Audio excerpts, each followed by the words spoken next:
Olá, pessoal, como vai? Tudo bem por aí? A gente está aqui de volta com o Pode Ser Humano, podcast que o Projeto Humanize e a Best Homenagens trazem para você, com temas para o seu dia a dia, no seu trabalho, na sua vida, em qualquer lugar que você estiver.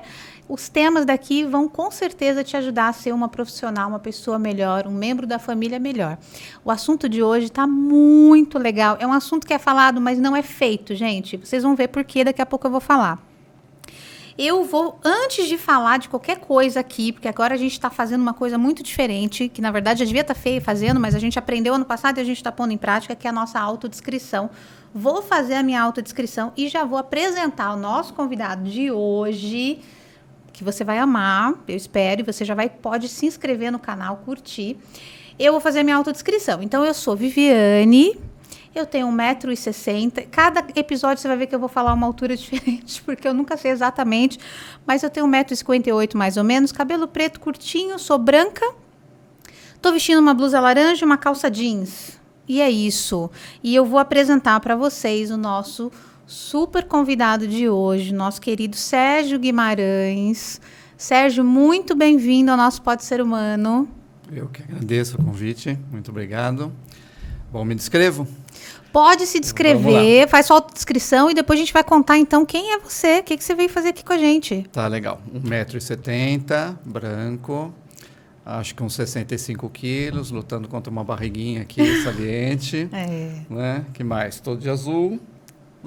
Usa óculos. Uso óculos, né? É isso aí. Muito bom, gente. Olha só, o Sérgio...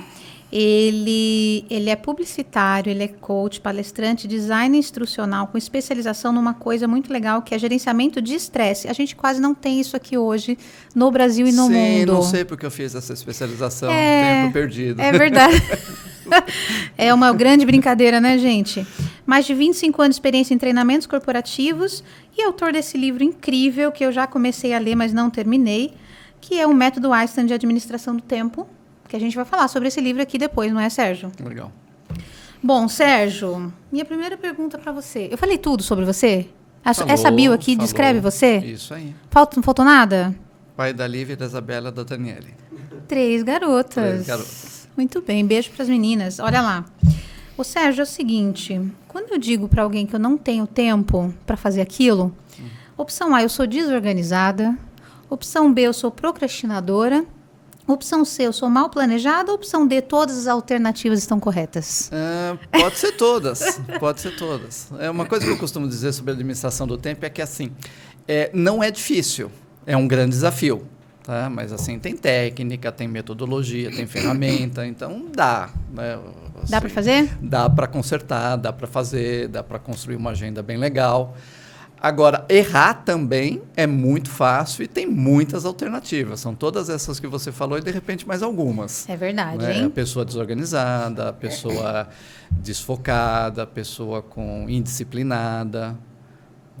Entendi. Então, as desculpas que a gente dá, falar, não tenho tempo, na verdade, é tudo isso aí que você está falando e mais os que eu falei. São relevantes. E mais um pouco. Dá para aceitar. Se bem que desculpa... São desculpas, né? Desculpas, né? A gente usa umas desculpinhas, mas hoje a gente vai ver como é que a gente pode usar desculpas porque a gente precisa, sim, mas também organizar essa parte de não dar desculpas quando a coisa é essencial Justo. na nossa vida. Antes da gente prosseguir, a gente tem na tela aqui um QR Code que vai com todas as suas informações. Então, conforme a gente vai caminhando aqui, você vai ver sobre tudo que o Sérgio pode trazer para a sua vida de melhoria em questão de administrar o seu tempo para que você ganhe qualidade de vida, para que você ganhe um monte de coisa. Porque quando a gente administra o tempo, parece chato. Eu tenho que organizar meu tempo.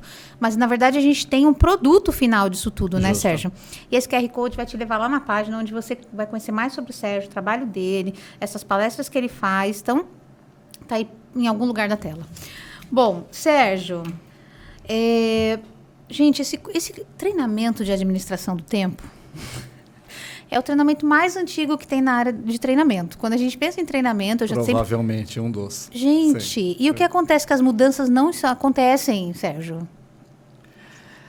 Bom, primeiro que assim, tem uma rotatividade, né? Então, hoje, por exemplo, eu estou treinando pessoas que recém ingressaram no mercado. Tá bom. Né? Então, essa demanda ela sempre vai existir. Tá? A administração do tempo, ela inclusive entra dentro daquilo que as empresas hoje chamam de soft skill, né? Quer dizer, é uma competência básica. Então, é natural. Por exemplo, eu tenho muitos clientes que eu atendo todo o tempo, atendo todos os anos, porque eles estão sempre contratando novos funcionários. E aí uma das primeiras providências em termos de desenvolvimento desse novo colaborador é passar ele por exemplo, a administração do tempo. Tá? Mas sim, né, há uma persistência, a gente não aprende, né, assim, há o desafio, como eu falei, tem as ferramentas, esse tipo de coisa, mas tem um componente cultural também. Né? Muito bom. Não é falar mal de brasileiro, né, Não. muito pelo contrário, mas assim, a nossa cultura, ela em vários aspectos, ela não contribui para que a gente tenha uma consciência de administração do tempo, de valorização do tempo, enfim. Tá. Quando você fala de cultura, o que você está falando, né? Quando a gente está pequeno em casa, o que a gente está aprendendo, que a gente cresce e continua replicando essas práticas? E aí faz com que a gente não se organize, não planeje. Eu vejo assim, o brasileiro ele é muito executor, né? Ele tem um perfil muito executor, mas tem um perfil pouco planejador. Justo. O que você acha que a gente escuta e que vai virando aí crença na nossa cabeça que faz a gente não se organizar em relação ao tempo, em outras coisas também, mas ao nosso tempo que é o que não volta, né, Sérgio? Justamente. Eu acho que um dos principais aspectos que interferem nessa equação é a questão, culturalmente falando, que a gente tem, assim, nós não temos um compromisso muito grande no nosso aprendizado, desde a infância, esse tipo de coisa, de estabelecer metas, estabelecer objetivos, fazer plano de vida, né? Que é algo, por exemplo, que a gente vê com muita diferença na cultura americana. Né? Tem uma ferramenta de definição de objetivos que é o SMART, né? Que é algo que eu sempre trabalho nos meus cursos, né? É uma das ferramentas básicas de administração do tempo. E eu sempre costumo dizer o seguinte, que se você for aos Estados Unidos, né, pegar um americano na calçada lá e perguntar para ele se ele sabe o que é o SMART, ele provavelmente vai saber o que é. Né, porque é algo muito presente, muito impregnado na cultura americana. Não é dizer que todos usam do SMART, que é o que o SMART, né, para ninguém ficar. O SMART é uma ferramenta que basicamente ela te orienta, ela te conduz para a realização de resultados, para alcançar objetivos. Isso. Tá? Que é algo que está na essência da administração do tempo. Tempo é o quê? Tempo é um recurso. Né? Tá. E quando que a gente usa bem um recurso? Quando eu sei, né, quando eu tenho uma consciência, uma clareza do que eu quero alcançar através do uso desse recurso. Então, o que eu quero alcançar através do meu tempo. Eu quero fazer uma graduação, concluir uma pós-graduação, eu quero construir uma casa, eu quero viajar. Né? Então, é importante que a gente tenha essa pegada de, olha, eu tenho tempo, mas o tempo ele vai me conduzir, ele vai me servir para alcançar determinados resultados. Então, em paralelo a isso, vem essa consciência de ter essa definição, a clareza do objetivo a ser alcançado. E aí, voltando, você vai lá na cultura americana, todo mundo sabe o que é o SMART. Não é que todo mundo usa, né? Mas é algo que está presente na cultura deles. Agora, quando a gente vem para cá, tá? O que nós encontramos? Né? Uma infinidade de pessoas que não têm esse compromisso com a realização, não têm um compromisso com o objetivo, quer dizer, está meio naquela vida de sambista, deixa a vida me levar. Né? Então... Sim, e assim, até para a gente entrar um pouquinho na questão do SMART, né? A gente que está no RH, na parte de treinamento, isso está muito fácil para a gente, né? Que são metas que têm que ser específicas, mensuráveis, realistas, acordadas, né? E com tempo definido, justamente, né? Então, às vezes acróstico. a gente não sabe fazer meta no Brasil, né? Eu percebo isso. Sim. Então, muitas vezes a gente fala, olha, a minha meta é emagrecer 3 quilos, por exemplo. E aí, o que acontece? Não é uma meta SMART, né, Sérgio? Justo, porque emagrecer 3 quilos em quanto tempo? Quanto tempo, né? E não é só tempo também, né? Como é que eu vou fazer? E aí, eu acho que você falou uma coisa interessante no livro, vou trazer, que é a questão do elefante, né? Então, vamos mais pensar nos 3 quilos. Então, você divide esses pedacinhos, é isso? Isso é uma das partes aqui que eu vi do seu livro. Justo. Então, vai dividindo a meta em pequenos pedaços para que a gente consiga ver que realizou. Quando a gente realiza, a gente tem um senso de, puxa, realizei, né? Tem um lance, acho que até hormonal, não é isso? Estou conseguindo. Estou conseguindo, dei um passinho. Isso te estimula também para o próximo passo. Então, eu vejo isso, que no Brasil a gente... Não sei se é no Brasil, tá? Assim, você deu o exemplo dos Estados Unidos, mas a nossa criação, não tem essa definição de meta clara. Até as empresas, muita empresa abre e não tem um planejamento estratégico, não tem uma meta estratégica clara. Então, essa ferramenta que o Sérgio está contando, que é o Smart, ela ajuda nessa clareza. Com certeza. Tem que ser bem específica. Quantos % você quer crescer nesse ano, né? Justo. Por quanto tempo? E aí, colocar, né? Definir mais aí dentro das letrinhas que a gente falou. Você quer... Quando a gente fala de meta, Sérgio, agora em relação ao tempo... Como é que... Estou aqui formulando. O tempo é finito, né? Sim. E a gente vê que quando as pessoas estão morrendo, a coisa que elas mais falam, queria ter mais tempo para isso, mais tempo para aquilo, mais tempo para aquilo. E hoje a gente está aqui vivendo, tendo esse tempo, mas a gente não aproveita esse tempo. O que acontece com a gente? Por que a gente faz essa bagunça toda, não consegue priorizar o que realmente importa? O que acontece com a gente? Também uma questão de consciência, né? Da questão, como você mesmo falou, né? Da valorização. Né? Vamos falar de um outro recurso, o dinheiro? Tá. Né? A gente não nasce com dinheiro. Verdade. A maioria das pessoas, né? Não nasce com dinheiro. Tem alguns que sim, né? Mas a maioria não nasce sem dinheiro. Então, a gente corre atrás do dinheiro, né? Algo a ser conquistado. O tempo não, né? O tempo veio no pacote. A gente nasceu, a gente já tem tempo. Né? É democrático o tempo. Inclusive democrático. Né? A gente reclama que todo mundo tem pouco, que é verdade, mas todo mundo tem. Né? Então, eu acho que começa daí. Né? Eu acabo não valorizando algo que eu tenho, que é de extremo valor, né? Mas que eu não faço força para ter. Acordei, eu tenho tempo. Nasci, eu tenho tempo. Não preciso correr atrás de tempo. Eu preciso correr atrás de dinheiro. De repente, eu preciso correr atrás até da manutenção da minha saúde, né, das minhas conquistas, esse tipo de coisa. Mas, assim, o tempo eu não tenho. Né? Assim, não tenho que correr atrás. Sim, eu não tenho que conquistar. Né? Ele está aí. Tá, né? Veio. Né? É entregue de mão beijada. E aí, então, de repente, eu fico pensando nisso, né? Se isso acaba não interferindo, se eu acabo desvalorizando o meu tempo, não dando a ele o devido valor, justamente porque ele não foi conquistado, foi dado de graça. É verdade. O que eu percebo, Sérgio, é que a gente tem uma crença que a gente tem que se sacrificar muito para conseguir alguma coisa. Quando é fácil, não vale. Né? Tanto é que quando começou esses trabalhos home office, que eu conversei com algumas pessoas, né, com 20 e poucos anos, que tinha que explicar para a mãe que ele estava em casa, mas ele estava sim trabalhando. Sim. Porque estava muito fácil, ela não conseguia às vezes entender, falar, não é possível, tem que pegar um ônibus, tem que ir para o trabalho, tem que ficar lá, tem que fazer, sei lá, hora extra, não sei o quê.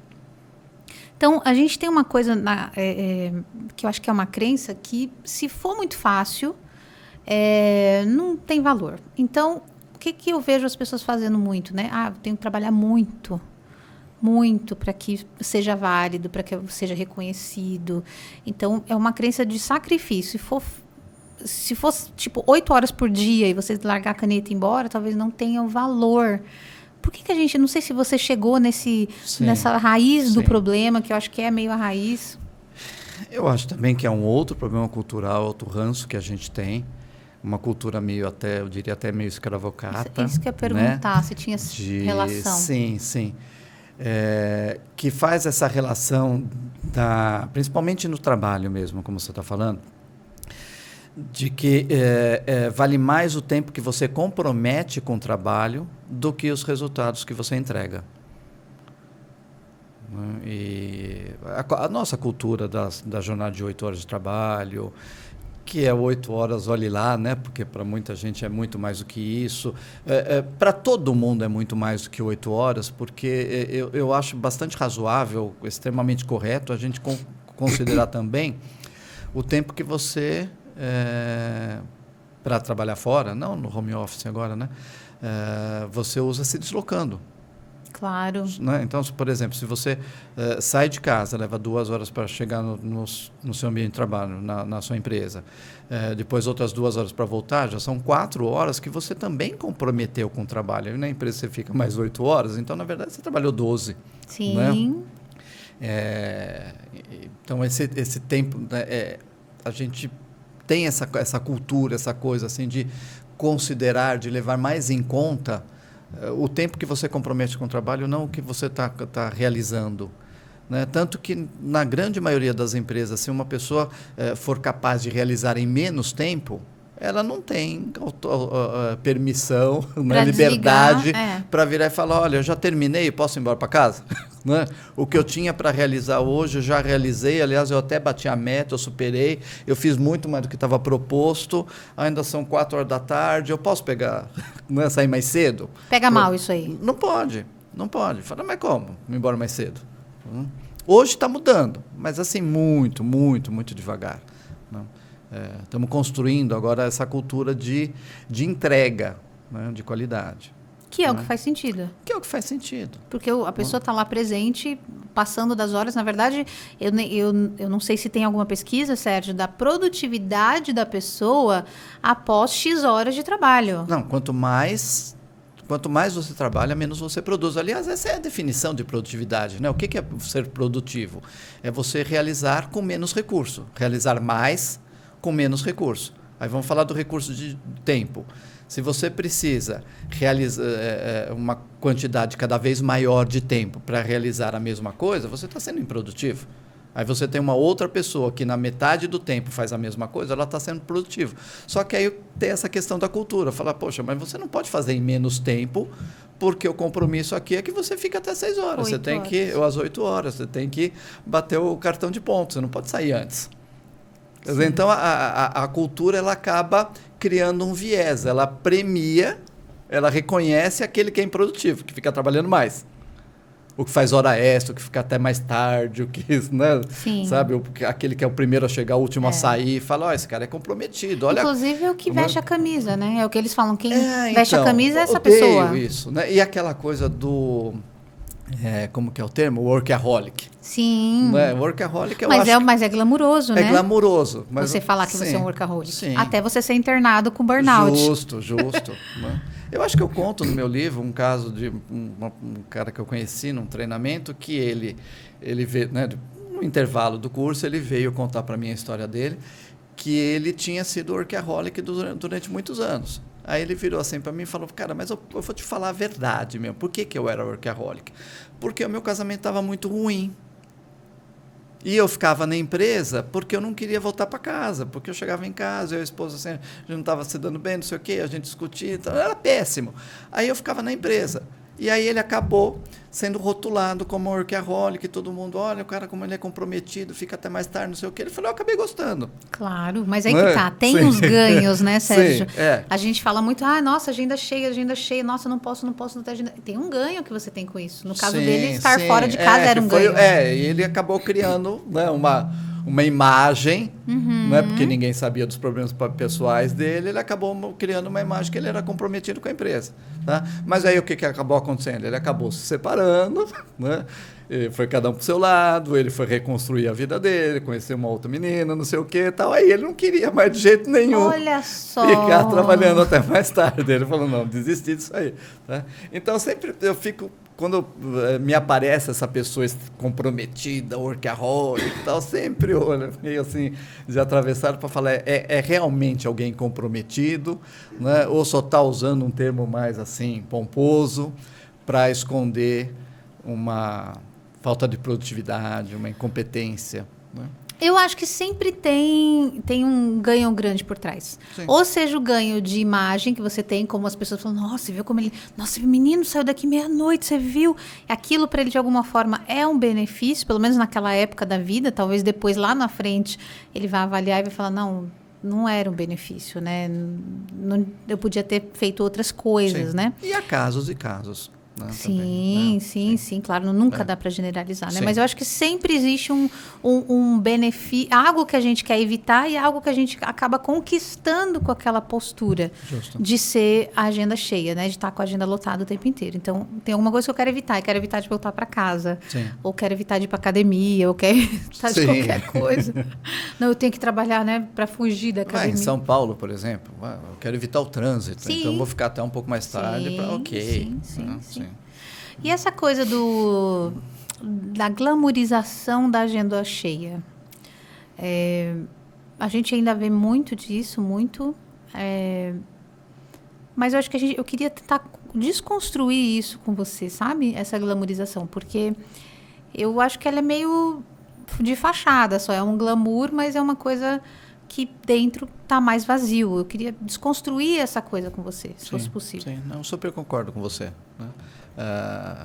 O que eu realmente defendo é essa questão de você construir uma agenda que, de repente, é uma agenda até mais leve, menos preenchida, mas que seja mais focada em resultados, né? Resultados não só para aquele que é profissional e está entregando resultados para a empresa, mas para todo mundo que também precisa conquistar resultados pessoais, né? De saúde, de bem-estar, sei lá, atividade física e cuidado, né? Contato com família, com os filhos, com os pais. Né? Um outro erro que a gente comete, né?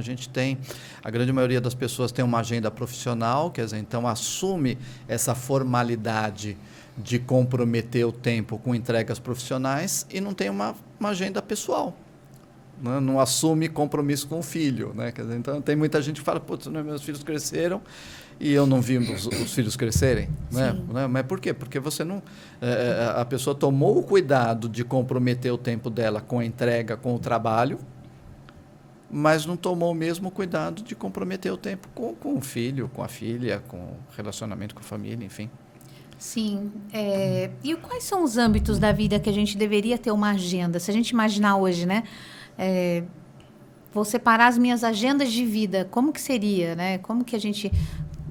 Quais são os âmbitos que a gente incluiria? Então primeiro ponto aqui. Eu já não defendo muito essa história de agendas.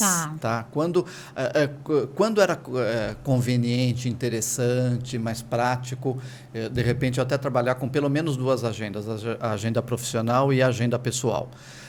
Naquele tempo de antigamente, né, antigamente já quase remoto, onde existia uma compartimentalização bem definida entre tempo de trabalho e tempo de vida pessoal.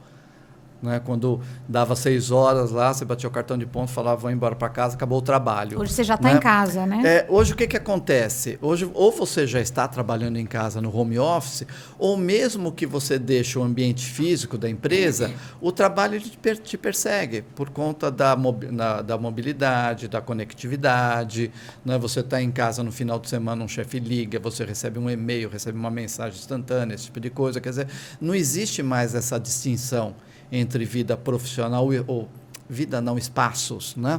Espaço profissional e espaço pessoal, né? Eles estão se confundindo. Da mesma forma, isso eu acho extremamente positivo, como hoje você tem liberdade para estar no seu ambiente de trabalho e de repente virar e falar, putz, olha, lembrei que eu tenho que ligar para a escola do meu filho. Né? Quer dizer, então a gente atende demandas profissionais em casa, depois do expediente, no final de semana, e a gente também tem hoje liberdade para atender demandas pessoais durante a jornada de trabalho. Né? Isso está tranquilo, né? Isso é uma conquista. Antes desse momento, o que se recomendava na administração do tempo era, de fato, você ter 2 agendas. Né? Uma, inclusive, ficava na empresa. Né? Você não levava ela para casa, né? Porque a empresa ficava na empresa mesmo, o trabalho ficava lá. Né? Hoje não. Né? Então, hoje, quando se fala em agenda, né, a recomendação, né, em organização de tempo, a recomendação é que você tenha uma única agenda que englobe tudo. Né? Mas o que é esse tudo? Englobe o quê? O que eu devo colocar na minha agenda que hoje está... Assim, quem está assistindo fala, nossa, hoje se eu olhar aqui minha agenda hoje, eu tenho reunião, jornal e dormir. Certo. Tipo, isso. O que eu tenho que incluir que eu estou passando por Então, cima e que é importante? Uma técnica que eu gosto de usar é aquela dos papéis. O que é essa história de papéis? Tá. Né? Todos nós somos um, enquanto que todos nós somos a soma de vários personagens, de vários papéis que a gente interpreta na vida, né? Então, acho que a primeira recomendação é você mapear e descobrir quais são os seus papéis. Boa. Tá? Eu, Sérgio. Tá? Eu sou o Sérgio profissional da Academia do Tempo, tá? Eu sou o Sérgio pai das minhas filhas, né? Eu sou o Sérgio filho do meu pai, né? Eu sou o Sérgio amigo dos meus amigos, eu sou o Sérgio que pratica mountain bike, né? Aí o que eu acho minimamente razoável? Que eu dê um tempo de qualidade, que eu reserve um tempo de qualidade para cada um dos meus papéis que são relevantes, que são importantes na minha vida. Então, a minha agenda, ela tem que... Né, eu construo uma agenda que abarque, né, que atenda todos os meus papéis. Então, é bater o olho na relação de itens, o que eu programei para hoje, para amanhã, para a semana que vem, até o final do mês, não sei o quê. Todos os meus papéis estão sendo contemplados. Legal, né? Eu estou dando tempo para todo mundo. Quer dizer, tem tempo para o Sérgio trabalhar, tem tempo para o Sérgio ser pai das filhas dele, tem tempo para o Sérgio pegar a bicicleta e sair pedalando. Né? Tá Okay? certo, entendi, tá perfeito. Então, é olhar os papéis que a gente tem e definir aí. Agora, o que é um tempo... Você falou assim, definir um tempo razoável. Então, o que não é? tem uma matemática Depende, precisa, né? Quer dizer, o que é triste nessa história? Tem o tal do papel profissional, Sim. né? Que chega na frente e vai pegando uma 8 parte horas do no tempo mínimo. para todo mundo. Né? E que outra... Né? A gente estava aqui antes de começar, nós estávamos falando do dia de 24 horas, porque que não é de 36, de 48, não sei o quê. Eu, pessoalmente, eu não gosto nem de pensar que nós temos um dia de 24 horas. Para mim, na minha cabeça, eu tenho um dia de 16, porque eu durmo. Gente, outro dia eu fiquei sabendo que a gente passa 4 meses do ano dormindo, se você fizer conta. Dormindo. Então, janeiro, fevereiro, março, abril, a gente está dormindo. Um terço da vida a gente dorme. Né? Então, assim, esse tempo eu já não conto. Nós temos um dia de 16 horas, né? Eu preciso dormir. Bem verdade que eu tenho dormido menos, mas de repente meu dia deve estar com umas 18, né? Mas enfim, mas vamos lá. Então você já desconta o tempo que você dorme, 8 horas. Aí você desconta o teu tempo de trabalho, né? Pelo menos lá durante os dias úteis da semana, as 8 horas do dia da semana. Que um personagem, um papel, pega lá, isso tudo é meu. Olha o quanto sobra, que é pouco, para todos os outros papéis, que não são poucos. Né? Então, aí a gente entra naquele desafio não de quantidade, de qualidade.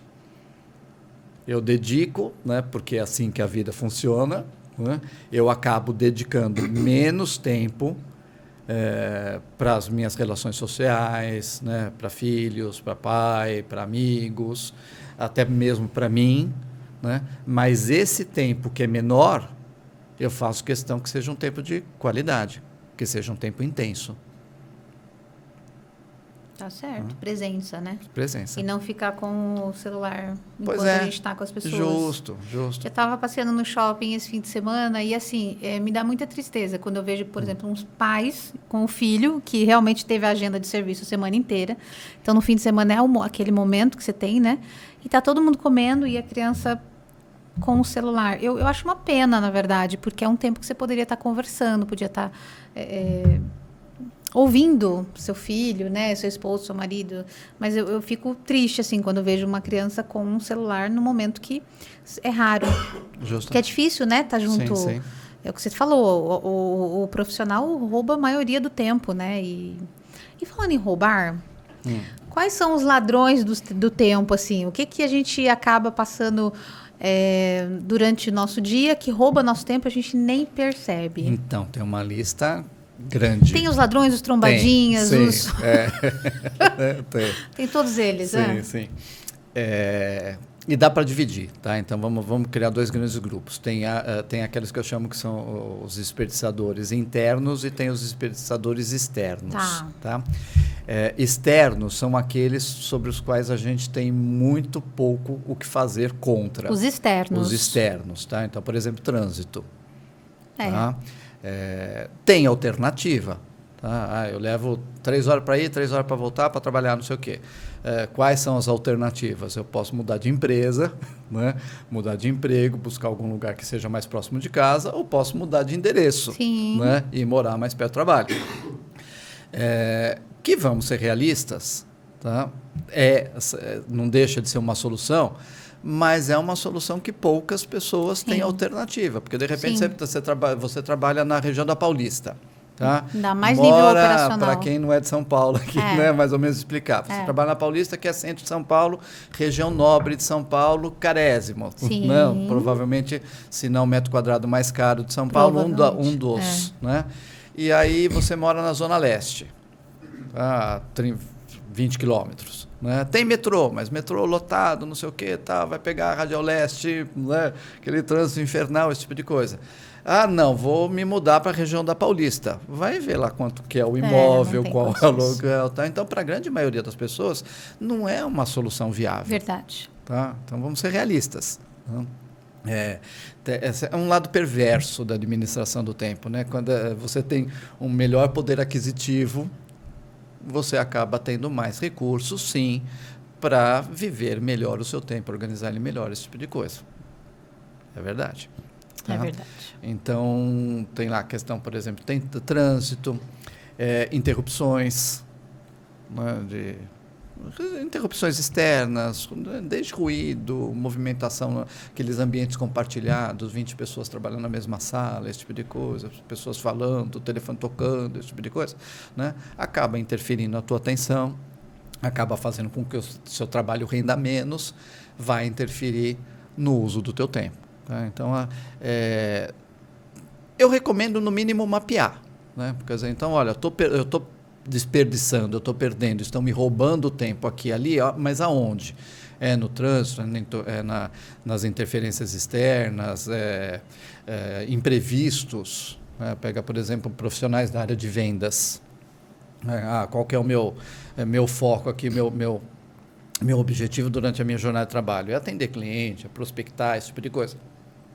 Mas aí, de repente, quanto da agenda dele não é comprometida com o cliente que está esperando uma entrega que atrasou, né? Quer dizer, não tem controle sobre isso. Sim, claro. Né? Sabe? Então, no mínimo, eu ter a consciência, né, do que está acontecendo com o meu tempo nessas questões que fogem ao meu controle. Porque, de repente, sim, né? De repente olha, consegui uma alternativa aqui, morar na Paulista é caro, mas e se eu juntar uma turma lá e a gente alugar juntos um apartamento? Sim, né? sim, compartilhar, né? Tal, né? Outro dia eu conheci uma menina, uma cliente minha, que a gente conversando já, tal, ela virou e falou, eu moro perto de Ibirapuera. Aí eu até brinquei com ela, falei, mora bem, não sei o quê. Ela falou, não, moro eu e mais 5 meninas. Né? Então, construíram, claro, né? Conseguiram aí uma solução legal, né? Para viver bem, né? E próximo, sim, né? Da empresa onde ela trabalha, na Juscelino Kubitschek. Tá? Deve ir a pé para casa, para o trabalho. Bom, externas. Vamos para internos. Internos é você. Tá? Então, o que você faz, quais são os seus comportamentos, os seus hábitos equivocados, seus vícios, que te conduzem, né, a uma má utilização do tempo, a um desperdício de tempo. É quando você é o seu próprio ladrão. Né? Você está falando isso aí, eu já estou querendo assim, dar uma... Ver quais são os seus. Responder... Porque eu sei que vai vir chumbo. Mas eu preciso ouvir. Eu preciso ouvir isso, O clássico, a procrastinação. Tá. Que é algo também meio curioso, porque eu falo assim, todo mundo procrastina o tempo todo. Né? Porque se você... Agora, né? Nós estamos agora batendo essa nossa conversa gostosa, não sei o que e tal. Porque estamos aqui agora, nós estamos deixando de fazer uma infinidade de outras coisas que a gente poderia estar fazendo agora. É verdade. Né? Então, estamos procrastinando. Pro bem. Pro bem. Essa é a questão. Tá? A questão é você identificar o que você... Para onde você está conduzindo o seu tempo, né? Que escolhas que você está fazendo. Meu tempo vai para cá, para ali, para acolá, enquanto eu deixo de fazer outras coisas. Mas isso é procrastinar ou priorizar? Aí é priorizar. Né? Então nós estamos priorizando. Sim, tá sim. bom. Mas é porque eu acho que fica muito essa coisa assim, não posso procrastinar de jeito nenhum. Não, Pode, deve às vezes, sabe? Eu quero falar mais sobre procrastinação também, mas fala dos internos. Tá. Então, procrastinar. Desordem, desorganização pessoal, tá? Porque perde-se tempo com isso. Se você, certeza. Né, chega em casa, você abre a porta, aí você está com a chave da tua casa na mão. Você tem lá o potinho certinho onde você coloca a chave, né? Porque você é organizadinho, disciplinado. Quando você for sair de casa e precisar da chave outra vez, a chave está lá no lugar. Agora, se você chega em casa, larga a chave em qualquer lugar... Cadê a chave na hora de sair? Cadê a chave? Né? Aí, na hora de sair, você vai chegar atrasado no compromisso porque você não encontrou a chave. Sim. Né? Às vezes eu deixo em cima da mesa, às vezes eu deixo em cima do sofá, às vezes eu penduro, tem lá um preguinho para pendurar a chave lá, mas eu quase nunca penduro a chave no preguinho. Né? Então, aí vai embora. Né? E, assim, esse tempo desperdiçado na desordem, para algumas pessoas mas é muito tempo. E tem aquela outra coisa que é engraçada, que assim, eu acho que não se justifica de jeito nenhum, né? Mas manter a ordem consome tempo. Não. A verdade, sim, que é verdade. Claro. Ok, né? Tudo que a gente faz consome tempo. Né? Agora, o tempo que se consome mantendo organizado é muito menor do que o tempo que você vai desperdiçar procurando a chave. Claro, o tempo que você pode lá é 1 segundo. Justo. O tempo que você vai procurar, só Deus sabe. Entendi. Então, desordem, mais algum? Procrastinação, desordem, falta de foco. Foco, Sérgio. Falta de foco, essa coisa... Eu não sei o que está acontecendo com o foco. O meu foco está bem... Assim, eu começo a fazer uma coisa e aí rapidamente... Eu vou tomar um copo d'água, aí eu vejo que tem uma louça na pia, já lavo a louça na pia, já esqueci de tomar um copo d'água, vi que tem uma plantinha, já bota água na planta, mas eu não tomei a água. E aí começa uma coisa e aí... Olha, gente, e aí cadê a água que eu não tomei? Não voltei em 2 minutos como eu pensei em voltar. O que está acontecendo com o nosso foco? Tem uma série de aspectos que interferem. Primeiro, nós não fomos concebidos para ter foco. Isso é biológico, tá? Porque o que acontece? Quando você se mantém focado, você aumenta o consumo de energia do teu cérebro. Tá? E, por padrão, o cérebro ele se vira do avesso para gastar menos. Tá? Você está de pé, inconscientemente você procura uma cadeira para sentar porque o cérebro está falando para você. Então é o meu cérebro. É o cérebro agindo não é preguiça, contra. Não é o cérebro agindo contra você. Contra, mas assim, na melhor das intenções. Né? Quer ver um bom exemplo? É a leitura. Você está lendo um livro bom, uma leitura gostosa, você está lendo o Método Einstein de Administração do Tempo. Me surpreendi. Muito gostoso. Você está lendo o Método Einstein de Administração do Tempo do Sérgio Guimarães, da editora Altabook. Você está gostando pra caramba da leitura. Né? Mas aí o que acontece? De repente, você está no meio de um capítulo, quando você se dá conta, você está lá na Bahia viajando. Não é? Você escapa, tá? Isso é um processo natural que é o cérebro falando para você, Viviane, para porque você está se concentrando muito e essa concentração gasta energia. Então, dá uma devagada. Vai lá para a Bahia, depois você volta. Né? Então, é natural. A gente tem uma certa dificuldade de se manter focado, de se manter presente numa determinada atividade. Né? Mas a gente pode exercitar. Tem que é uma analogia, né? Se diz que o cérebro é como se fosse um músculo. Não é, né? O cérebro é um órgão, né? Mas a gente pode desenvolver o cérebro e fortalecê-lo como a gente desenvolve um bíceps, né? Fazendo uma determinada atividade, um determinado exercício, esse tipo de coisa e tal. Então, o foco, essa manutenção da presença é algo que a gente também exercita. Então, eu posso ter, né, por exemplo, a leitura. Se você lê esporadicamente, aquela vez que você eventualmente for pegar o livro e ler, quantas e quantas vezes você não vai viajar para a Bahia? Porque você não tem esse exercício, essa disciplina de se manter focado na leitura. Agora, se você lê com frequência, lê todo dia um pouco, né? Vão ser menos as vezes que você vai se perder da leitura e viajar para a Bahia. Porque você está exercitando isso. Por outro lado, o que acontece? Aí tem o jogo do contra. Né? Tem redes sociais, tem o aviso, né? O alarme do celular, tem as interferências no ambiente de trabalho, em casa, quem está trabalhando em casa, no home office, tem família, tem gato, tem cachorro, tem papagaio. Né? Então, nós somos muito vulneráveis à distração, e aí a gente vai perdendo o foco também. Então, tem um pouco dessa coisa assim, de falar, não, vou me concentrar, não sei o quê, eu vou me esforçar para condicionar o meu cérebro, a minha atenção, para me manter mais tempo focado, não ficar nessa de alternando, como você falou, entre copo de água, o que mais você falou? Não, aí você lava a louça, põe água na planta, Sim. Aí você lembra que tem que pôr o lixo para fora, e assim, é uma coisa maluca. Porque quanto mais você alterna de atividades, mais tempo você consome e menos tempo você faz, porque aí você está eternamente recomeçando. A gente chama isso de custo de troca. Tá? Por exemplo, vamos pegar um exemplo, criar uma situação bem simples aqui, para ficar bem claro. Você está redigindo um e-mail, tá? E aí, de repente, você vira e fala, não, eu consigo redigir esse e-mail e atualizar essa planilha no Excel ao mesmo tempo. Aí você vai manter no teu computador aberto lá na tela do Outlook e a planilha no Excel. Tá? Aí você trabalha um pouco no e-mail, você sai do e-mail, vai para o Outlook. Aí depois você larga vai para o Excel, desculpa. Aí você larga do Excel, volta para o Outlook. Depois você larga o Outlook e volta para o Excel. Cada vez que você faz esse movimento de sair de um aplicativo e para outro, de uma ferramenta e para outra, você tem que meio que dar um passinho para trás. Né? Por exemplo, eu estou lá redigindo o e-mail. Onde que eu estava mesmo? Deixa eu ler a última linha, o último parágrafo que eu escrevi para que eu possa escrever o próximo. Né? Quando você volta lá para a planilha do Excel, qual foi o último dado que eu inseri nessa planilha? Deixa eu ver se eu fiz isso certo.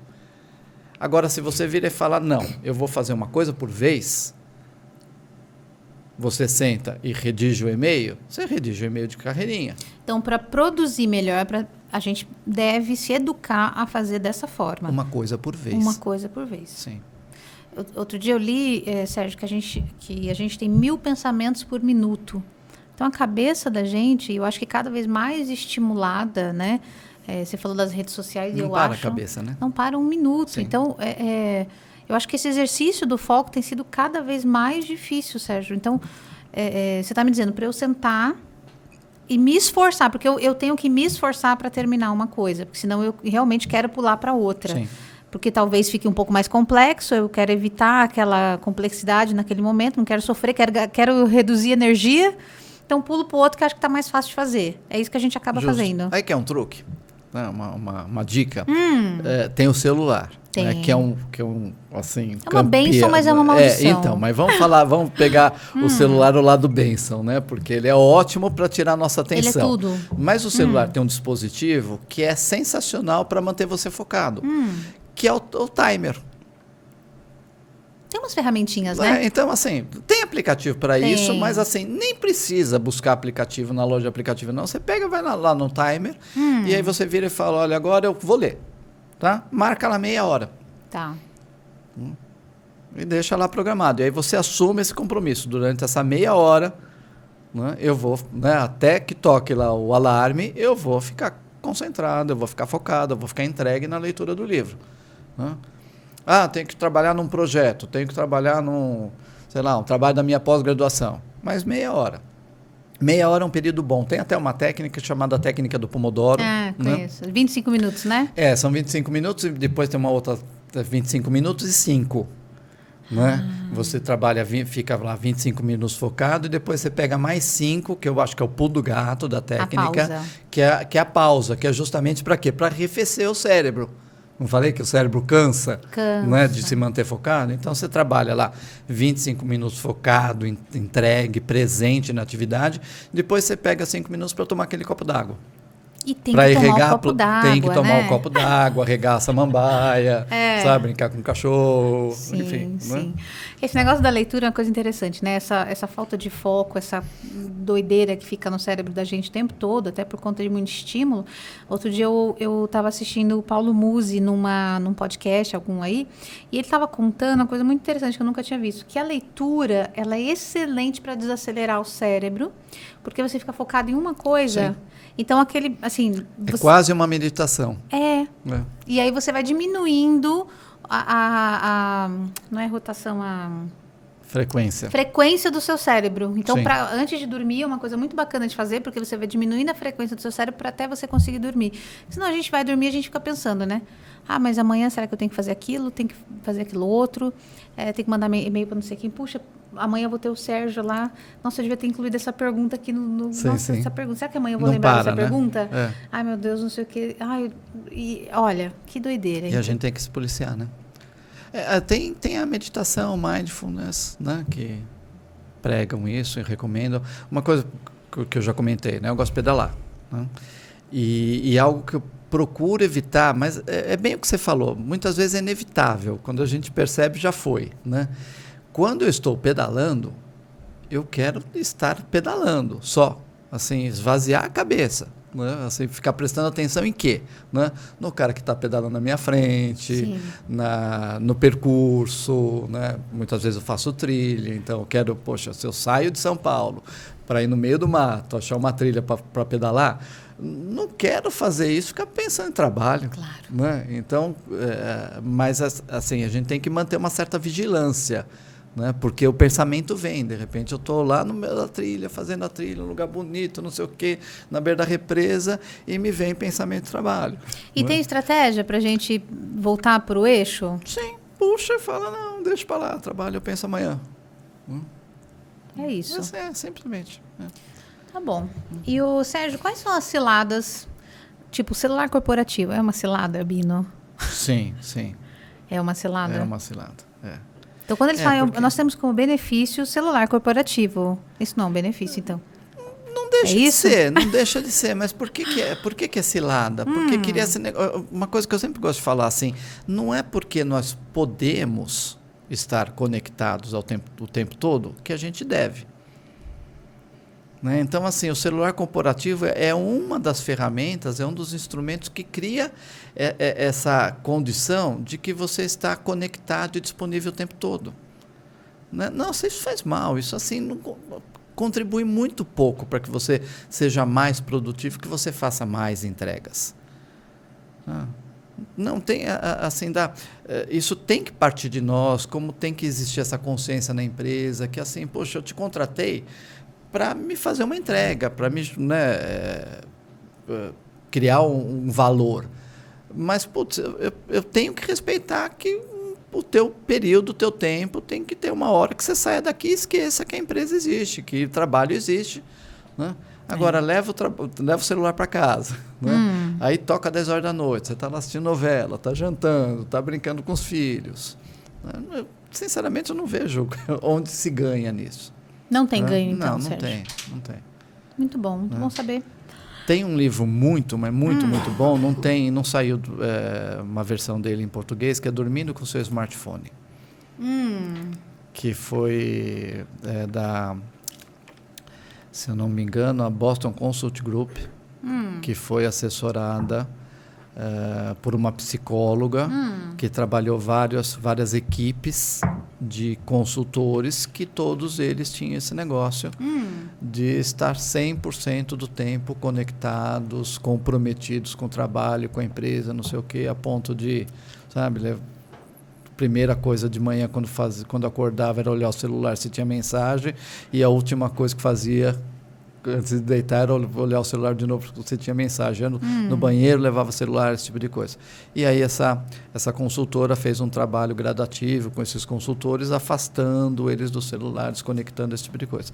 Resultado foi o seguinte, quer dizer, quanto mais o cara ficou afastado do celular, mais produtivos e satisfeitos no trabalho eles se tornaram. Então tem um estudo sobre isso? E tem o livro é sobre isso? O livro isso? é fabuloso. Nossa, que incrível. Então, quanto menos usou, mais produtivo ficou. Sim. E vem cá, esses chefes, então, que mandam mensagem à noite. Tem várias empresas hoje, desculpa. Não, pode falar. Depois você emenda. Tem várias empresas hoje, algumas aqui já no Brasil, já ameaçando, assim, tateando esse movimento, que é de reduzir o volume de dias trabalhados. Sim. A semana de 4 semanas. 4 dias. 4 dias, desculpa. Né? De 4 dias. Sem exceções, todas as empresas que estão adotando esse modelo estão se tornando mais produtivas. É incrível, né? O que isso quer dizer, então, Sérgio? Você trabalha menos. Como assim? Você trabalha menos horas e está mais produtivo? Mas você se compromete mais. Né? Eu trabalhei durante alguns anos aqui com a Volvo. E a Volvo tem lá a matriz deles na Suécia, onde lá a jornada de trabalho é de 6 horas. Aí, nesse período que eu tinha contato com eles, uma das minhas clientes, ela foi transferida, foi para a Suécia trabalhar na matriz da Volvo. Lá 6 horas, aqui 8 horas. A matriz deles aqui em São Paulo, em Curitiba. Em São Paulo, desculpa, no Brasil. Em Curitiba. E a gente ainda manteve contato durante algum tempo. Se falava lá pelo Skype ainda na época e tal. Aí um dia eu perguntei para ela, falei, como é que está esse negócio aí da jornada de 6 horas? Né? Ela virou assim para mim e falou, Sérgio, eu faço exatamente a mesma coisa. Eu entrego na mesma quantidade e qualidade. Mas o que acontece aqui? Né? Todo mundo aqui entende, né, que a nossa jornada de 6 horas é um mérito, é um benefício, é um ganho. Então, quando o pessoal aqui senta para trabalhar, a gente trabalha.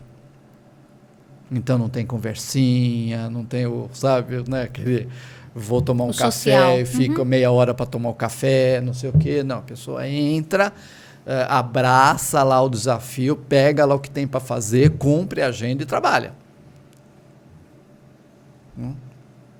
Aqui a grande maioria, nós na nossa jornada de trabalho de 8 horas, nós trabalhamos 6 e enrolamos 2. É fato. Sim, mas ai, gente. Aí, Flávia Lippe veio aqui. Flávia Lippe, ela tem um estudo sobre isso. Ela falou que, se eu não me engano, a gente produz... Olha, é bem razoável. 4 horas, e 4 é para social, para atender o telefone, para tomar... Ela falou assim, a gente também tem um pouco dessa necessidade do social, e tudo bem. Mas a gente está vendo que a produtividade está envolvida com isso, né? Sim. Não, com certeza. Interfere bastante.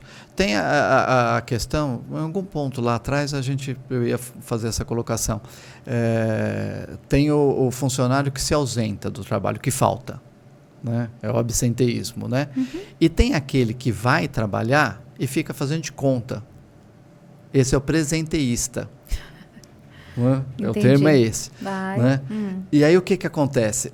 A empresa, principalmente a empresa que tem uma quantidade muito grande de funcionários, ela tem assim uma condição de informar, de levantar com precisão quanto ela perde por conta do funcionário ausente. Mas não consegue mensurar. Agora, o presenteísta, o cara que está lá só fazendo de conta, né, você tem um desperdício, porque eu estou pagando pelo tempo dele. Né? Tem um acordo aí, você me entrega o tempo e eu quero que esse tempo me conduza a resultados, me conduza a entregas. O cara está lá fazendo que está, mas não está. Eu não tenho como aferir isso aí. Tá? E há essa percepção de que o tempo, né, os recursos desperdiçados com presenteísmo são muito maiores do que o tempo desperdiçado com absenteísmo. Porque tem mais coisa que entra nessa conta aí. O cara que está na empresa fazendo de conta que está trabalhando, ele está lá consumindo energia. Verdade, né? Espaço, insumos. Né? Então tem que começar a pôr na conta, pois né? Começar a perceber. Ô Sérgio, a gente estava agora há pouquinho falando do celular, né? Que a gente entende que é uma cilada se não souber usar, lógico. Sim. A gente ainda vê muita empresa que manda WhatsApp a qualquer hora. Sim. De noite, o chefe está mandando de noite, cobrando isso, cobrando aquilo. Eu não sei, até em lei trabalhista, como é que isso impacta, Mas em questão mesmo de comportamento, como que a gente deve enxergar as empresas que ainda estão insistindo nesse tipo de relação com o funcionário? Então, você fez essa colocação lá atrás, né? Não vamos generalizar. Isso, tá? tudo bem.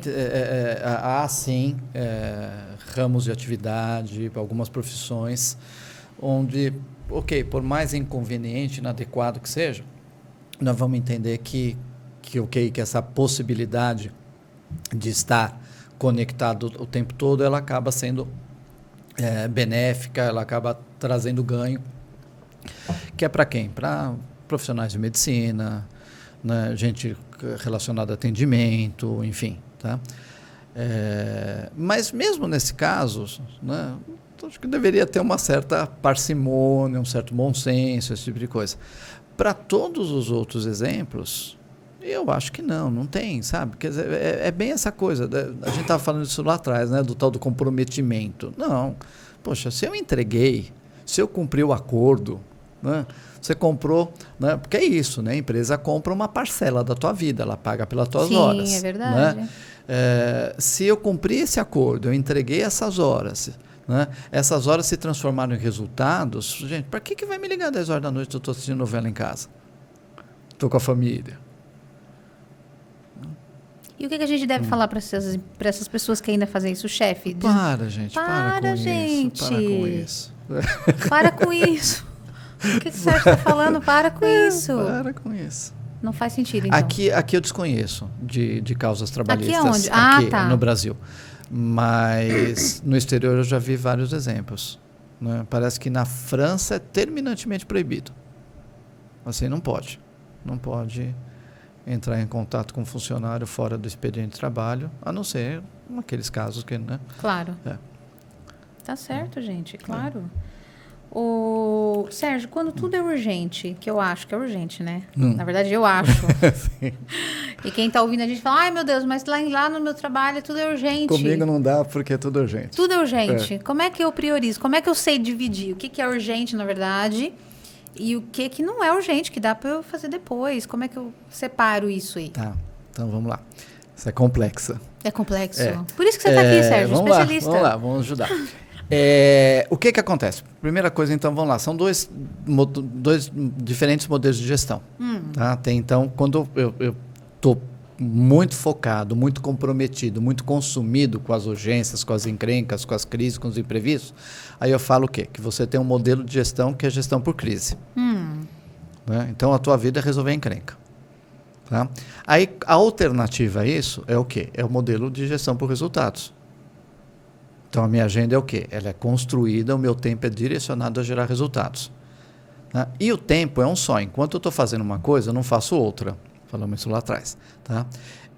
Quanto mais tempo você consome, você compromete com a solução de encrencas, menos tempo você vai colocar na realização de resultados.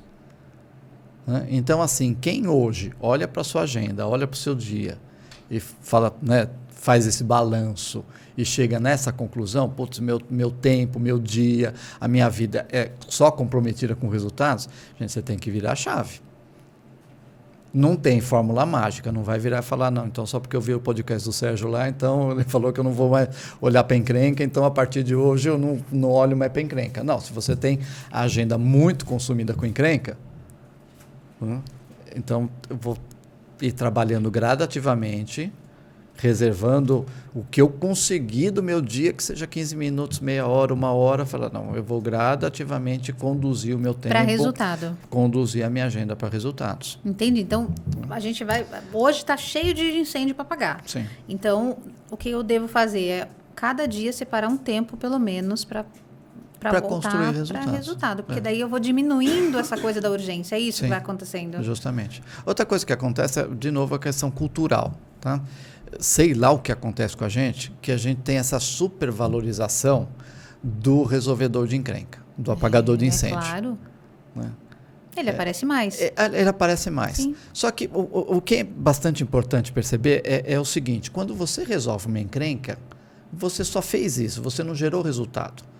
Você só interrompeu um ciclo de prejuízo. Né? Então, vamos imaginar assim, você tem um cliente, uma empresa comercial, tem um cliente que está ligando porque a entrega está atrasada. Tá? Aí alguém lá veste a camisa, bate no peito e fala, eu vou resolver esse problema, não sei o quê, é o resolvedor de encrenca. Né? É o cara de gestão por crise. Aí o cara vai lá e resolve o problema do cliente. Tá? Qual que é o mérito? Ganhou o que com isso? Não há ganho. Você tinha um problema e resolveu. Quando é que tem ganho? Né? Seria ganho se de repente o cliente virar e falar, putz, só você resolveu meu problema tão bem que eu vou dobrar meu pedido. Né?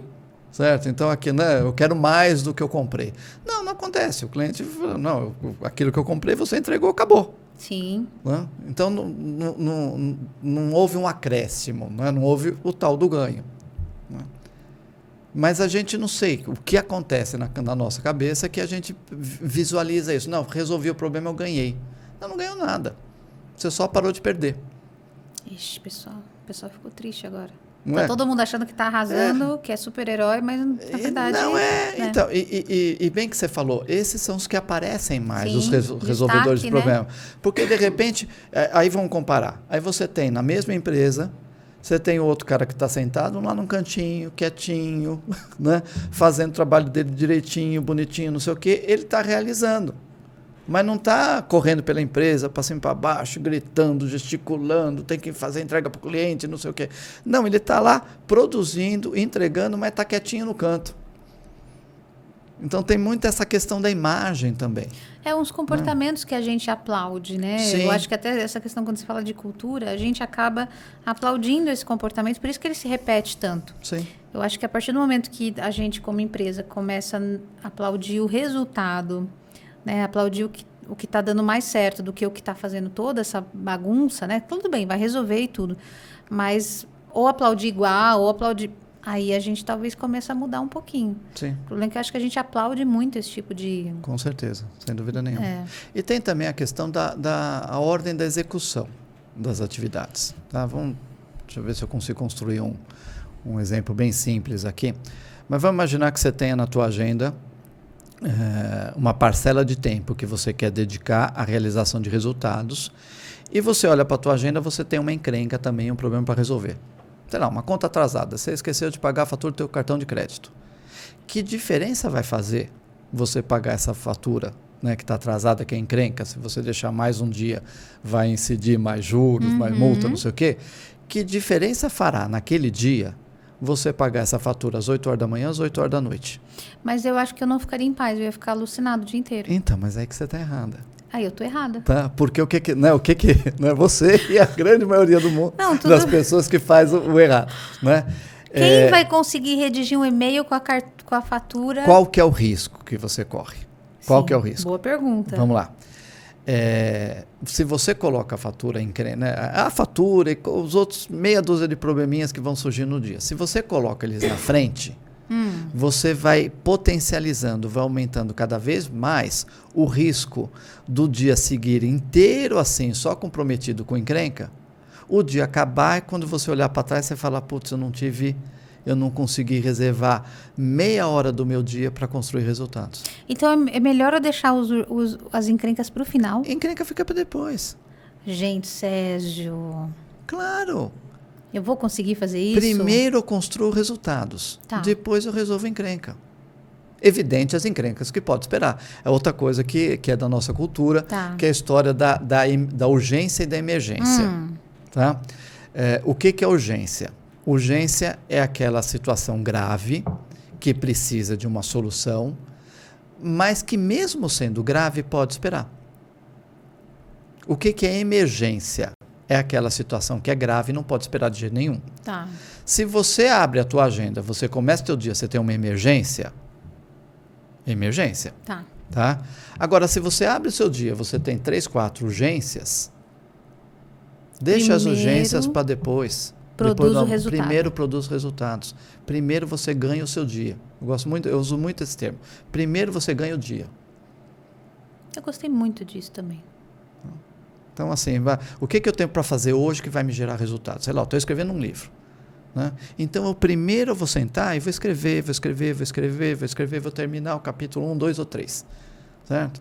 Aí eu tenho problema para resolver hoje? Tenho, mas eram alguns problemas que podiam esperar. Era fator do cartão de crédito que tanto faz. Eu posso pagar às 8 horas da manhã, posso pagar às 8 horas da noite. Mas é melhor pagar às 8 horas da noite porque eu quero comprometer amanhã as minhas primeiras horas do dia na construção de resultados. Depois eu vou atrás das encrencas, as que podem esperar. Eu gostei muito disso.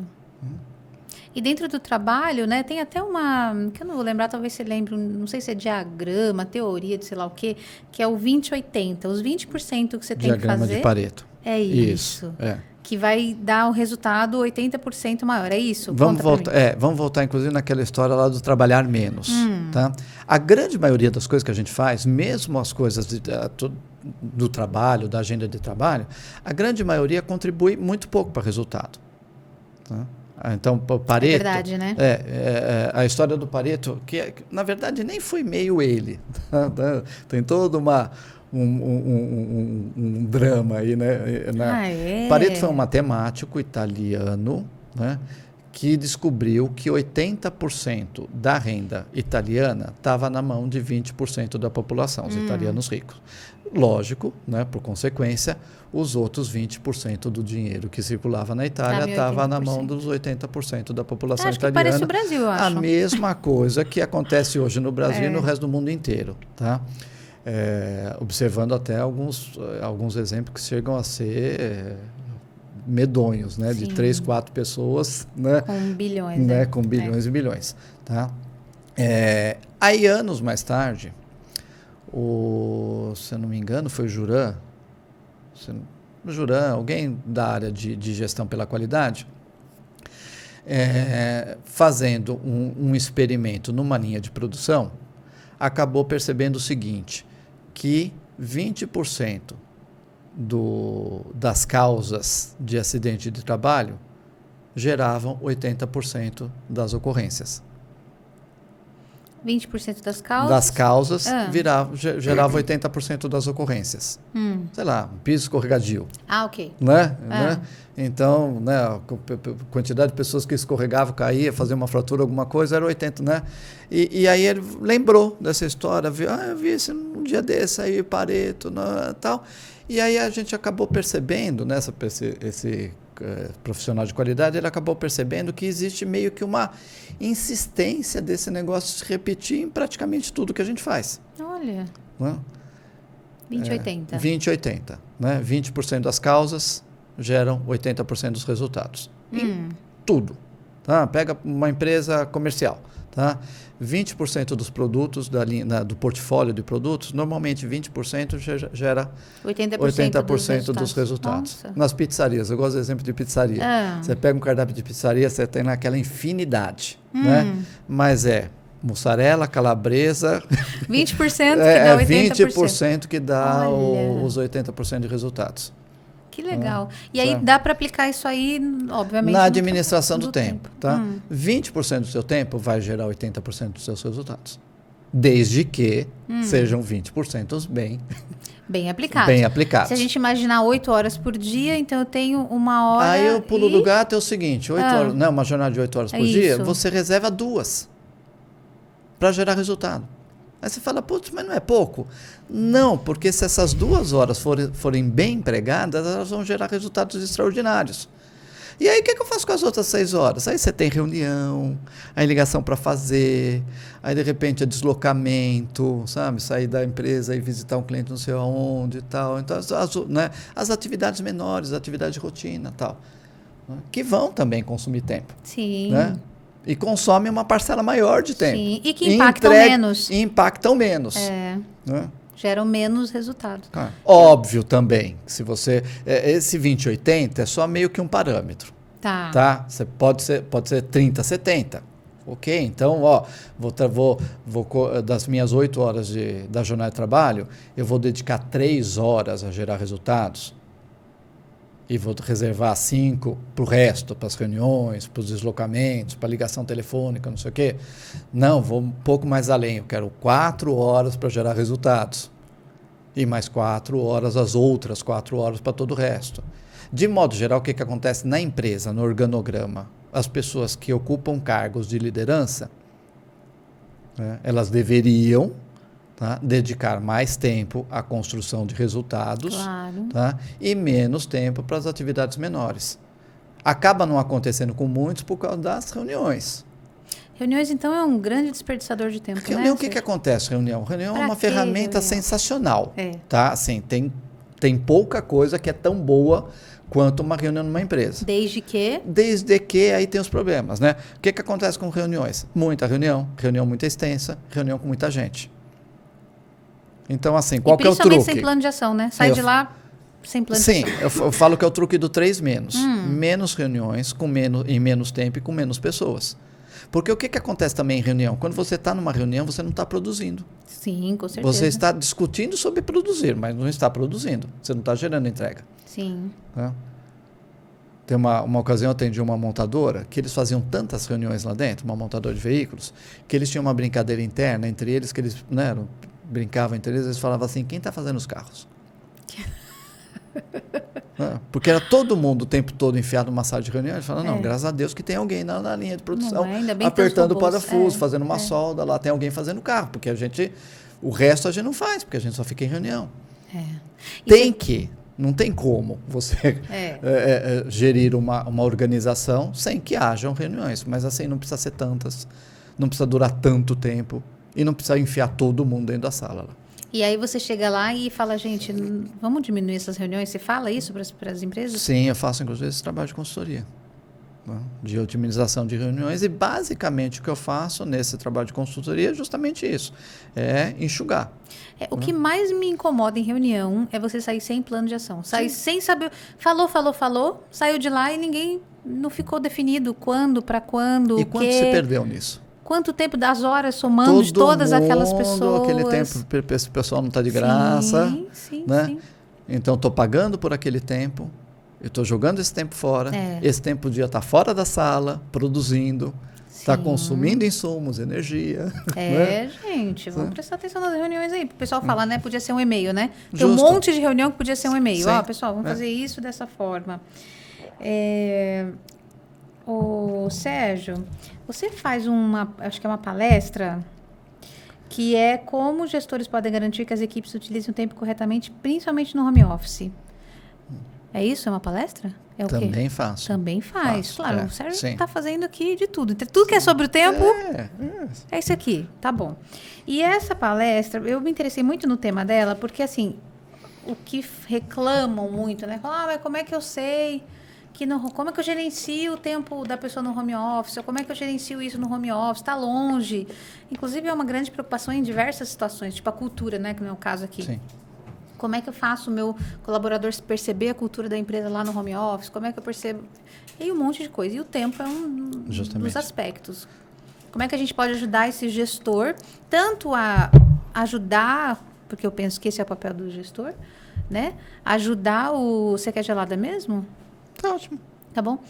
Tanto ajudar o liderado dele a lidar melhor com o tempo, que eu acho que esse é o papel do gestor, servir para que ele possa desenvolver melhores estratégias, técnicas, quanto para o próprio funcionário que está em casa e tem essa dificuldade. Você já disse uma coisa, isso que você acabou de contar, de colocar os resultados primeiro, é muito legal, eu achei essencial.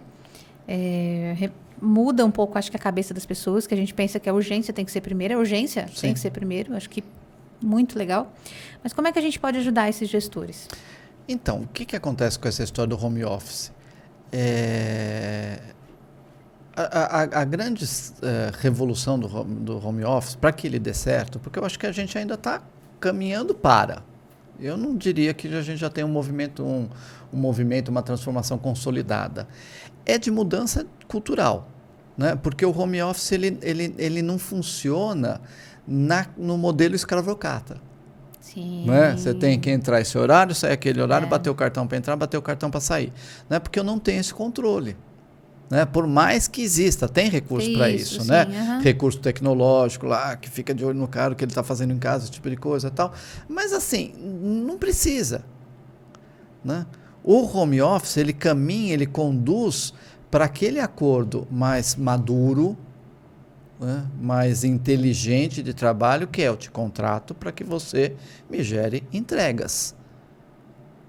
Né? Aí se você vai trabalhar 4 horas, 6 horas, 8 horas, eu não preciso me importar com isso. Por que eu preciso, assim, é arcaico, é pequeno, é obtuso esse negócio, né?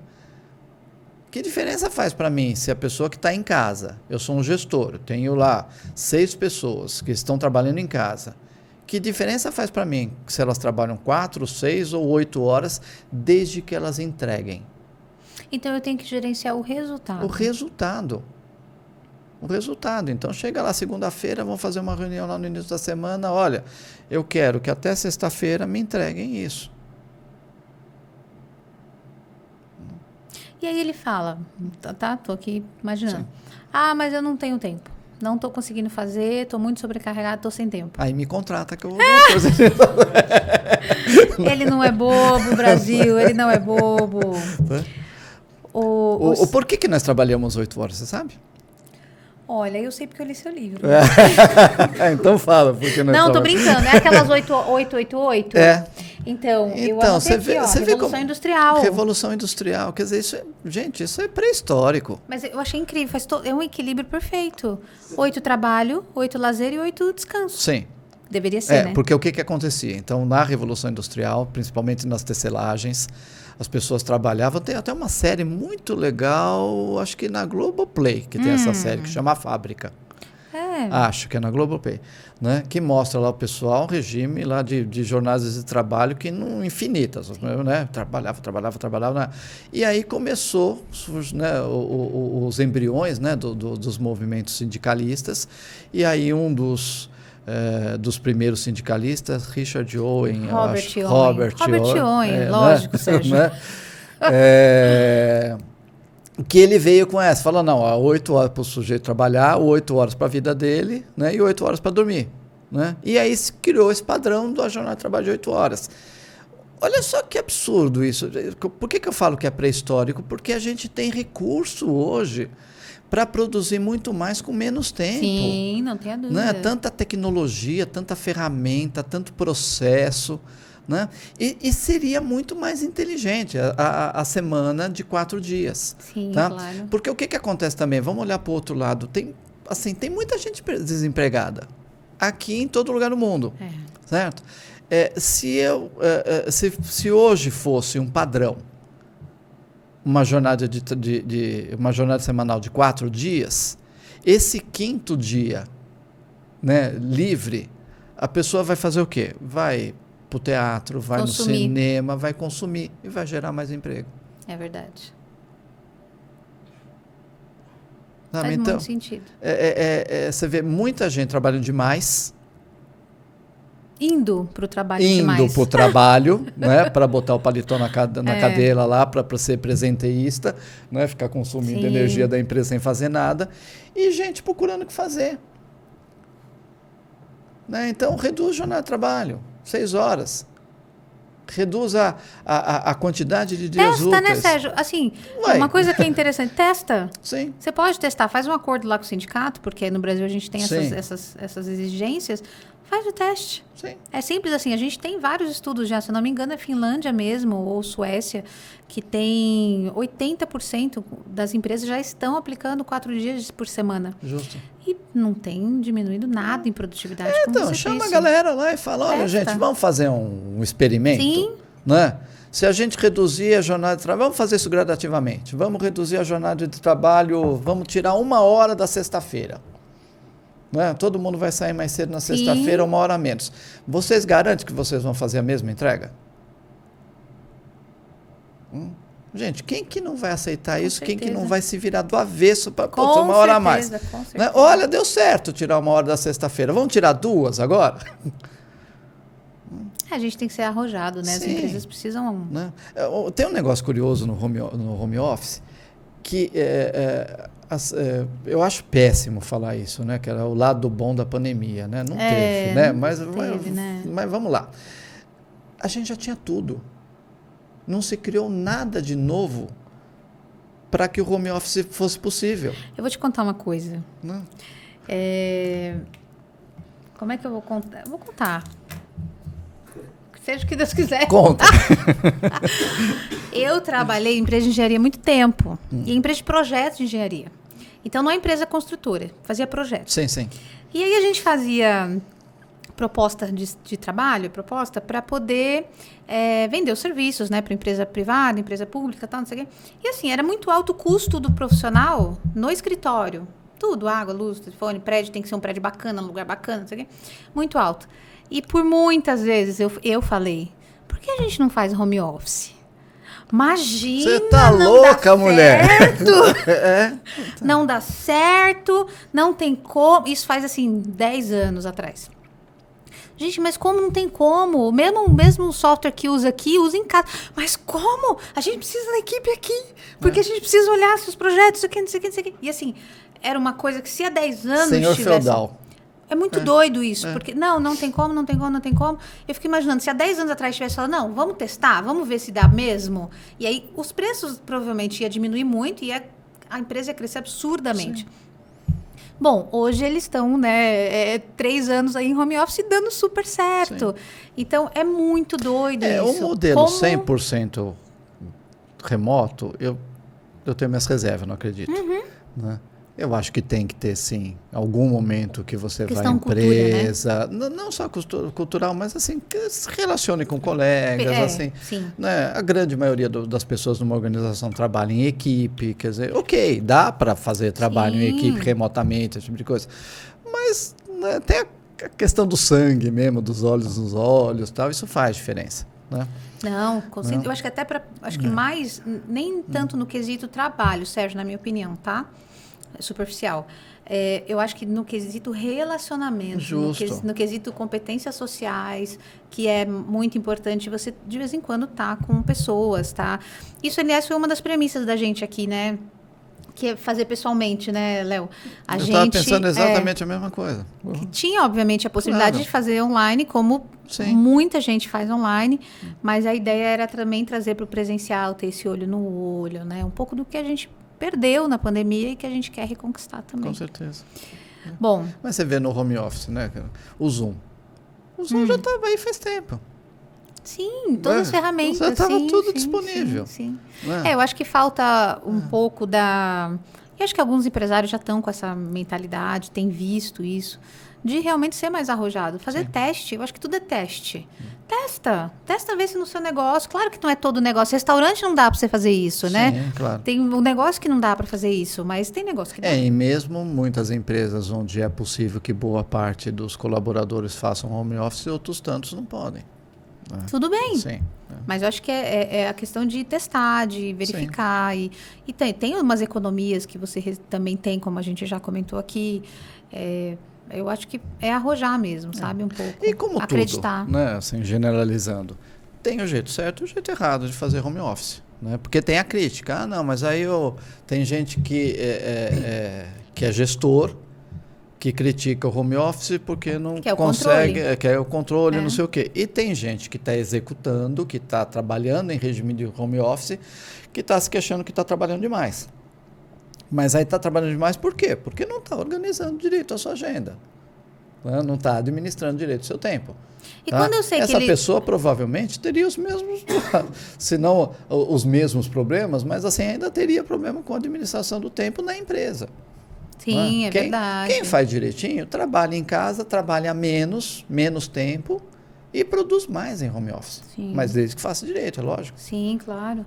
E assim, o gestor poderia ajudá-lo, talvez, não sei, repassando atividade, vendo mais ou menos quantas horas que vai cada atividade. Como você acha que ele pode ajudar quando o cara fala, não tenho tempo, e aí provavelmente tem tempo, mas não está conseguindo administrar. Sim. Como é que identifica o não tem tempo mesmo do que não está conseguindo administrar? Então, o que eu falo de gestor em relação à administração do tempo?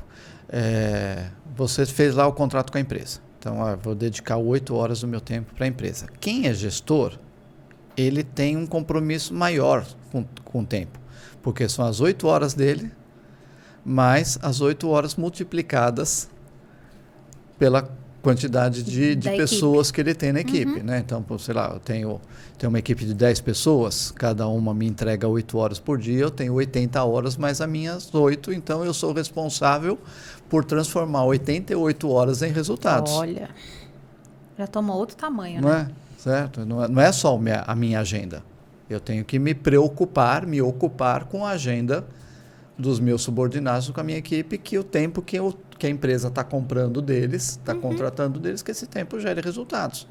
Né?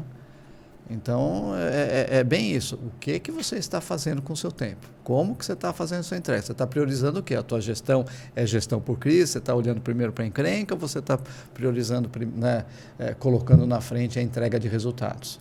É só assistir esse podcast que ele já consegue fazer isso, Sérgio. Oba. Mas caso ele tenha dúvidas, aí ele pode, obviamente, entrar em contato com você naquele QR Code que aparece na tela em algum momento desse podcast. E em algum lugar desse podcast que vai ter as suas informações aí para contratar você, obviamente, e fazer esse trabalho incrível lá. Isso aí. Ô, Sérgio, e esse livro aqui? Primeiro, deixa eu falar, por que eu subestimei? Porque às vezes a gente acha, olha, e fala, a gente deve ser muito chato, né? Mas não é, eu achei incrível. A leitura é muito gostosa. Obrigado. A leitura é muito leve, muito prática. Eu amei esse livro. E o que é o método Einstein de administração do tempo? Você não vai contar tudo, porque as pessoas têm que comprar o seu livro, óbvio. Tá. Né? Mas conta mais ou menos como é que funciona o método Einstein. Como é que ele fazia para administrar o tempo dele, gente? Tá. Não, na verdade, Einstein não, né? Não é Einstein. Não é Einstein. Não cheguei o que nessa eu parte, faço... então. Ah, você não chegou? Aqui, ó. Você deu nada. Eu só tô no 5º capítulo. Tá Pega bom. leve comigo, Sérgio. Tá bom, vamos lá. Não teve tempo para ler o livro de Eu não tive administração. tempo para ler o De livro. administração Na verdade, do é que eu tô lendo outro. Tá bom. Mas depois que você terminar, você me Eu manda um vou ler. feedback. Vou te mandar um feedback desse livro aqui, pode deixar. Mas até agora eu estou gostando muito. Obrigada. Tá, legal, obrigado. Qual que é a ideia do livro? Primeiro, assim, eu faço um contraponto. Foi uma técnica que eu desenvolvi. Né? Eu faço um contraponto com o modelo tradicional, clássico de administração do tempo, que é baseado naquela ideia dos dois conceitos de urgente e importante. Tá? Isso é Eisenhower, foi um general americano que foi presidente dos Estados Unidos, não sei o quê, que ele criou uma matriz, são 2 vetores, o vetor da urgência, o vetor da importância, você cria 4 possibilidades. Isso. Atividades que são urgentes e importantes, atividades que não têm nem urgência nem importância, aquelas que são urgentes e aquelas que são importantes. Tá. Qual que é o problema hoje? Assim, eu tenho super respeito pelo trabalho do Eisenhower, todos os outros que vieram depois dele, que contribuíram para popularizar a matriz de urgência e importância e tal. Mas hoje, a minha crítica, o meu olhar é que assim, essa foi uma boa ideia, ela não é mais. Ok, naquela época, precursora. Porque funcionava num outro tempo, numa outra realidade, num mundo diferente.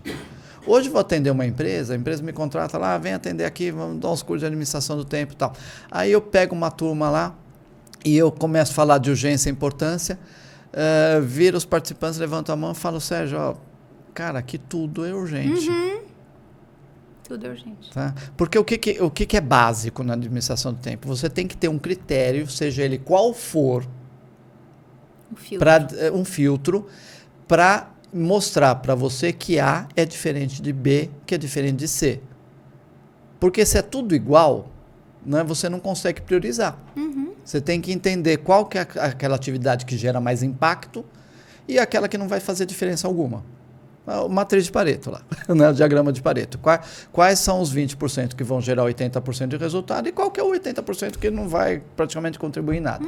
Né? Eu tenho que ter um filtro, né, como você falou, para identificar a diferença. Quando eu percebo que o filtro urgência e importância é démodé, que ele não funciona mais, aí eu preciso de um filtro novo. Tá. Aí, qual que é o meu filtro, qual que é a proposta do método Einstein? Eu trabalho com 3 cenários. Atividades que geram resultados, atividades de rotina. O que é atividade de rotina? É aquela coisa que eu tenho, que eu tenho que fazer e que eu faço só para manter a normalidade, mas não gera resultado. Tá? E eu tenho que resolver a encrenca. Tá? Quando eu faço isso? Eu tenho que fazer isso tudo hoje, porque eu só tenho hoje. É verdade. Tá? Então, hoje, na minha agenda de hoje, eu tenho que encontrar espaço para gerar resultado, para atender a atividade de rotina e para resolver as eventuais encrencas. Aí, por que eu chamo de Einstein?